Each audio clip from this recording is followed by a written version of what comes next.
If you are curious about this camera, you are at the right place. I'm using it for last 11 years and quite familiar with it. I will talk about important settings starting from hardware and software. Hello there, this is One on One Studio and I'm Hugo. Greetings from Istanbul. Today I'm going to talk about my Nikon D5200. This camera is quite capable for entry level. Explain my knowledge to use 100% of your camera. Take some test samples with different modes like manual, aperture priority and shutter priority. In some point I will jump back to my studio to give you an extra details about settings and in menu system. Starting from the hardware. Compact size DSLR for my hand size. It's a little bit small actually. My pinky is staying underneath. That might be a little bit problem. If you have a big hand, that also might be a problem for you. Once you attach a heavy lens to this camera, like talking at 24-70mm or much heavier, it will get front heavy and it's getting hard to use it. But for this size lenses, it's quite handy. It has only one SD card slot, it's right here. It doesn't have dual card slot, so you may lose your images if that card fails. Don't have any problem with it yet, but I generally use the quality SD cards, maybe that's why. Second thing, with this door, you can change and replace the battery. It has the EL14 battery. Articulating 3-pass script, I think it's quite handy. You can shoot selfie, low shots or higher shots.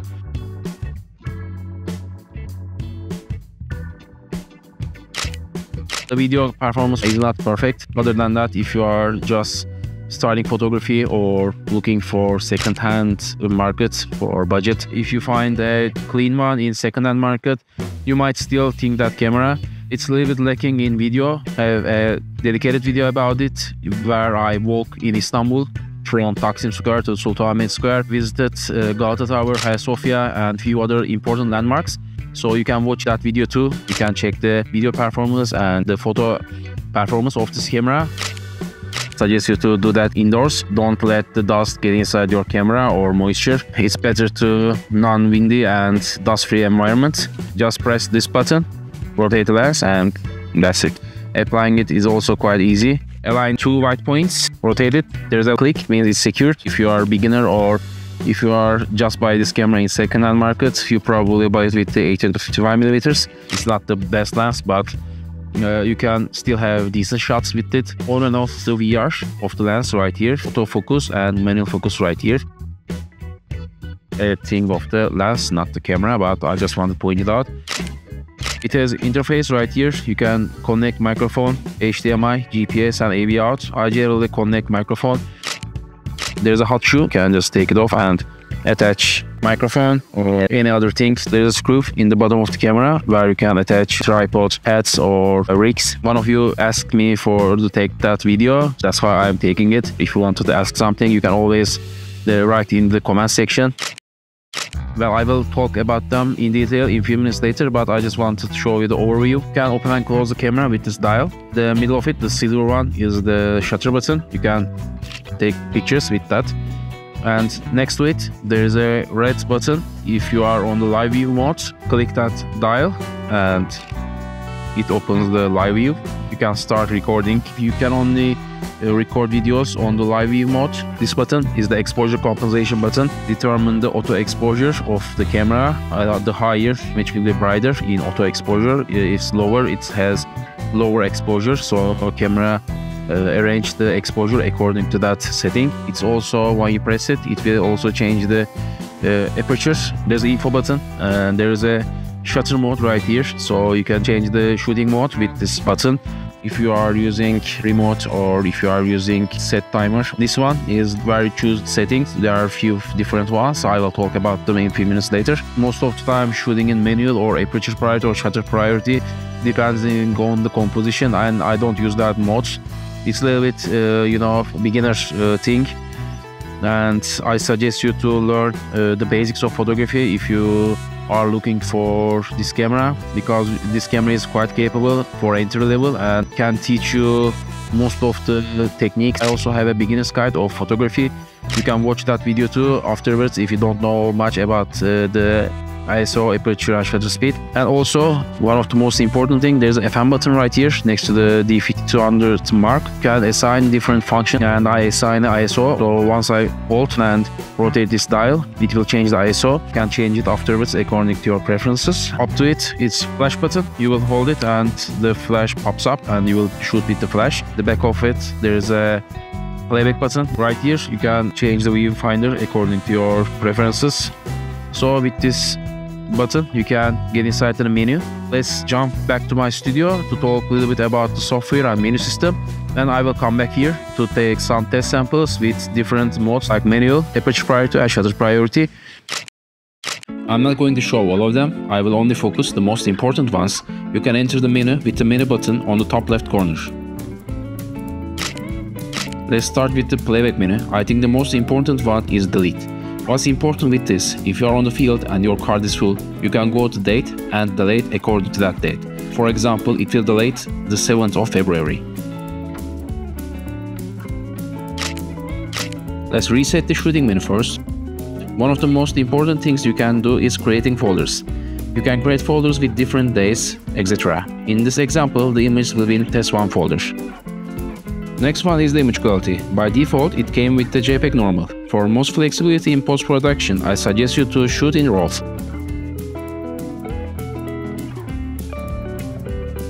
White balance, I can set auto because if I'm not shooting videos or JPEG, I can manipulate the raw images afterwards in Photoshop or Lightroom. But if you are shooting videos or in JPEG mode, it's really important to set according to conditions. You can also set white balance in the info display settings. I will show it in a few minutes later. Picture control, I set it to standard. The color space I generally choose is Adobe RGB because it has a much wider color range. And also active daylight, I set it to auto.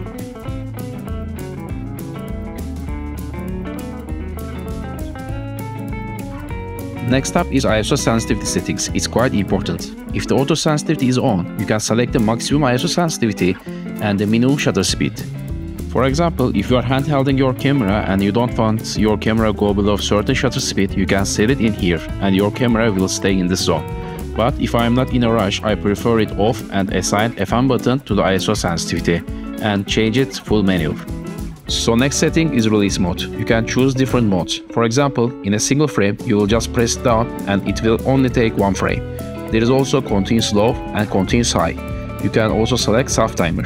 For example, if you are shooting yourself and it will count from 10 seconds. And you can also change the settings too. You can also use in remote. If you have a ML Alter, it will be quite handy. And the last one, quiet shutter. It will lower the shutter sound a little bit, but I generally don't use it. And basically, this is the release mode. I generally leave it to the continuous high. Interval shooting timer. With that, you can create time lapses. So you can set the interval timer here, like gaps or intervals, and the number of times. You can start that by clicking OK. I suggest you set the lens to manual focus if you are doing time lapses. And let's go back. Movie settings. You can set the FPS depending on your preferences. I generally shoot at 24 frames per second and movie quality high. And if you are using a microphone, you can adjust accordingly. And don't forget to set the manual movie settings on. So basically, this is the shooting menu. Let's continue with the custom settings menu. Let's reset this first and navigate through submenus. Let's start with the autofocus. The number of autofocus points you can select is 11 or 39.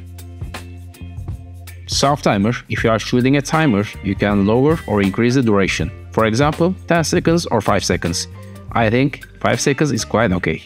Next up, shooting and display. So, this is the settings. When you are in focus, camera beeps. You can set that sound according to your preferences. So, let's listen it first. I prefer low. With this, there will be grids in the viewfinder. I will set this on. ISO display, I will set it on. File number sequence, I will set it on. Next setting is assigning FM button. You can assign different functions to that button. Normally it comes with the ISO. There are different options you can choose.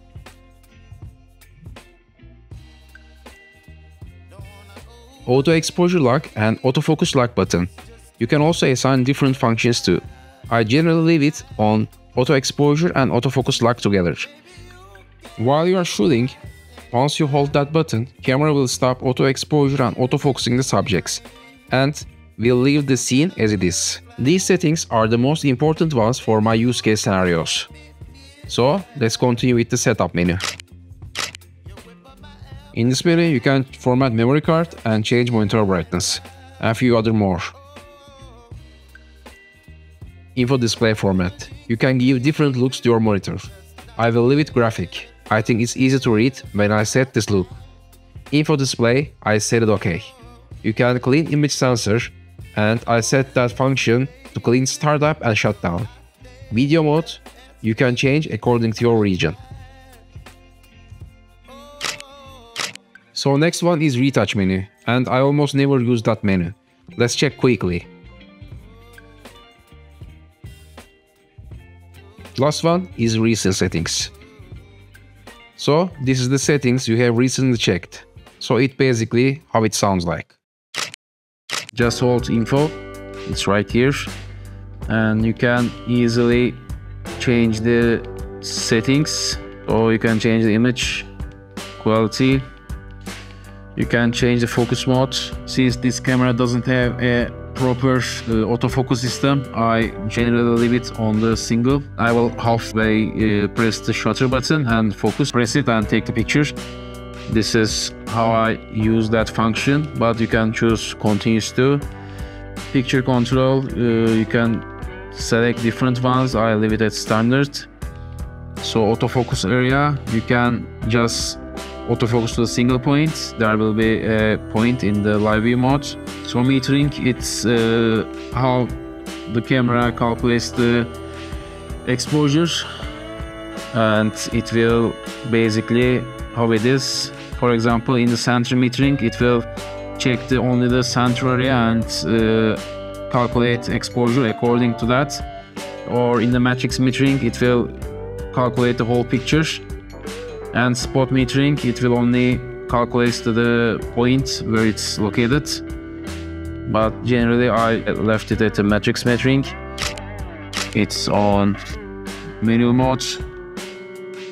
You can change it just rotating that. Basically, if you are on the aperture priority, once you rotate this dial, it will change the aperture and shutter will be assigned accordingly.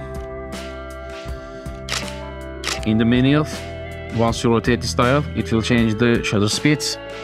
Once you hold exposure compensation and this dial, it will change the aperture. And you can also check the exposure right here.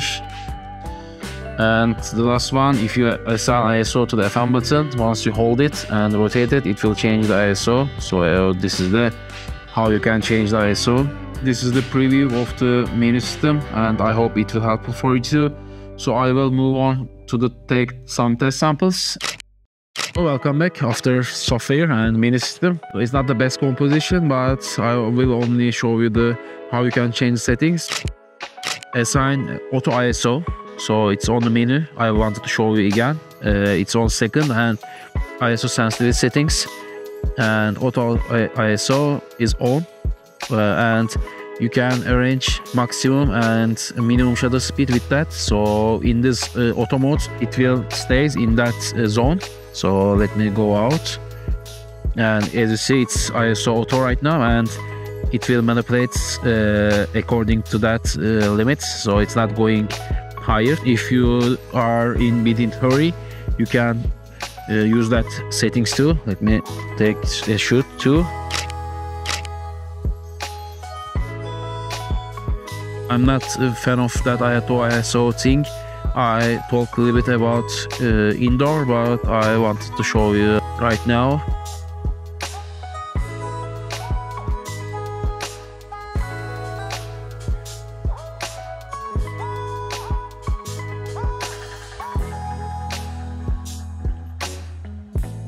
So exposure compensation is here also.